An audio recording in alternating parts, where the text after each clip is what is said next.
सुनने में आया है कांग्रेस आला कमान बहुत नाराज है आरजेडी से।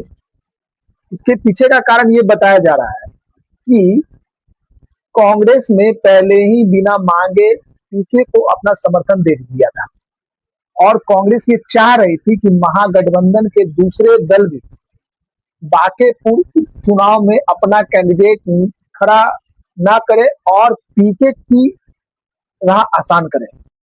तेजस्वी यादव यूरोप में बैठे बैठे आरजेडी का कैंडिडेट रेखा गुप्ता को बनाकर बांकेपुर से चुनाव लड़ने की घोषणा कर दी।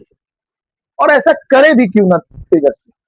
अरे तेजस्वी यादव क्यों चाहेंगे कि उनसे ऊंचा कद, ऊंची काबिलियत और ऊंची पहचान वाला व्यक्ति विधानसभा में जाकर विपक्ष का कद्दावर नेता बन जाए?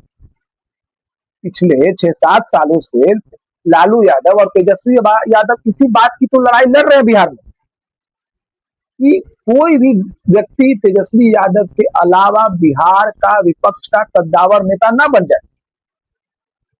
इसी लड़ाई के तहत तेजस्वी यादव ने कई बार पप्पू यादव और कन्हैया कुमार को बिहार में अपना चेहरा चमकाने से रोका है।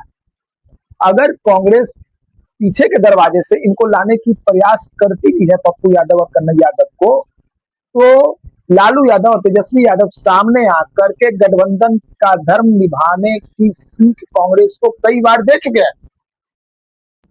ये तो पीके प्रशांत किशोर, पप्पू यादव और कन्हैया कुमार से हर मामले में ऊंचा कद, ऊंची पहचान और ऊपर से बताइए बुद्धिजीवी भी है। तो बताइए काहे तेजस्वी यादव प्रशांत किशोर को वॉक ओवर दे देंगे भाई? क्यों चाहेंगे कि प्रशांत किशोर विधानसभा में आकर के गरजे और तेजस्वी के कद को बौना करने का काम करे बिहार में एज अ विपक्षी नेता? अब एक बात बताइए आप, एक तरफ तेजस्वी यादव गरजे और एक तरफ प्रशांत किशोर गरजे, किसके सभा में ज्यादा भीड़ इकट्ठा होगी? हाँ, हो सकता है तेजस्वी यादव जब गरज रहे हो तो एक खास समुदाय के 2-4 लोग आकर के खड़े हो जाए, पर जब बात पीके की आएगी तो पीके कहां किसी से कम है भाई। वो भी साम दाम दंड भेद लगाना बहुत अच्छे तरीके से जानते हैं। सोशल मीडिया मैनेज करना हो, मीडिया मैनेज करना हो, कुछ भी करना हो, वो हर मामले में तेजस्वी यादव से आगे है।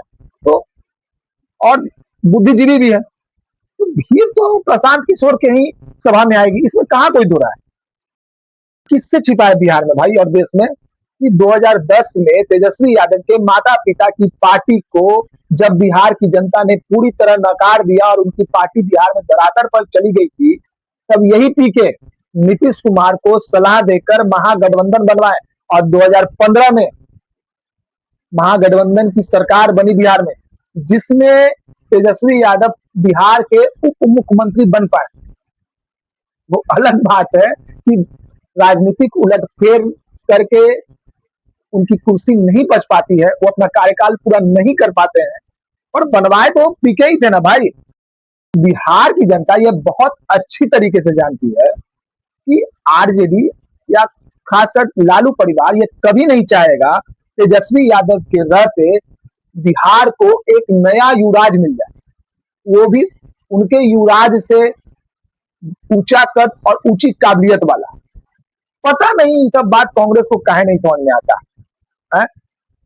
अब बताइए, कांग्रेस कभी चाहेगी कि राहुल गांधी के रहते देश को एक नया युवराज मिल जाए और वो विपक्षी दल का कद्दावर नेता बन जाए और वो मोदी सरकार के खिलाफ मजबूती से संसद में सवाल खड़ा करे?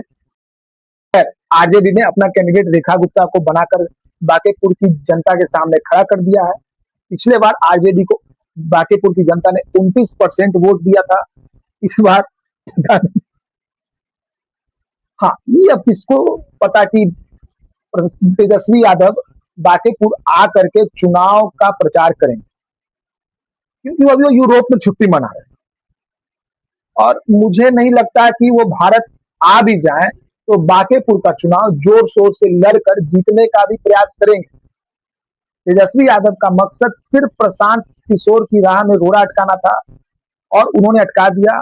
उन्होंने बस इस बात से मतलब है कि किसी भी तरह प्रशांत किशोर विधानसभा नहीं पहुंचे, बस इतना ही है। और इससे ज्यादा वो कर भी नहीं सकते थे प्रशांत किशोर को रोकने के लिए इस चुनाव में। अब तेजस्वी यादव प्रचार क्यों करेंगे? क्योंकि तेजस्वी यादव को पता है कि आरजेडी बांकीपुर का चुनाव नहीं जीत सकती। अगर तेजस्वी यादव ये सोच भी ले कि मैं जोड़ तोड़ करके जिता दूंगा अपने कैंडिडेट को, तो वो उन्हें क्यों जिताना चाहेंगे? उनको जिताने से क्या हासिल होगा?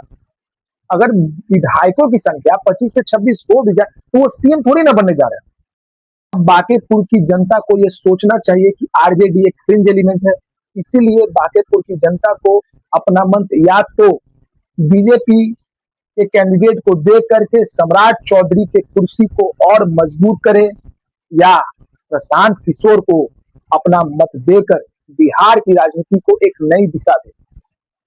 क्योंकि बिहार की राजनीति पिछले 30 सालों से लालू और नीतीश के इर्द गिर्द घूमती रही है,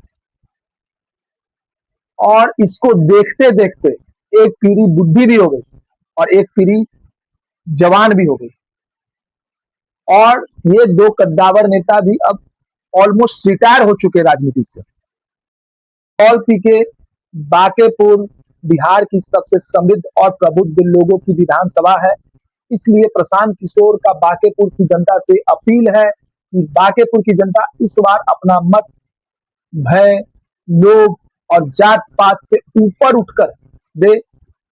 अब बांकीपुर की जनता को यह चुनना है, वो बिहार और बांकीपुर का भविष्य इन 7वीं और 9वीं फेल जैसे नेताओं के हाथ में छोड़ना चाहती है, या ऊंची कद, ऊंची सोच और ऊंची काबिलियत वाले लोगों के हाथ में देकर के बिहार की राजनीति को ही नहीं, बिहार को एक नई दिशा देना चाहती है। मिलते हैं अगले वीडियो में, फिलहाल के लिए इतना ही।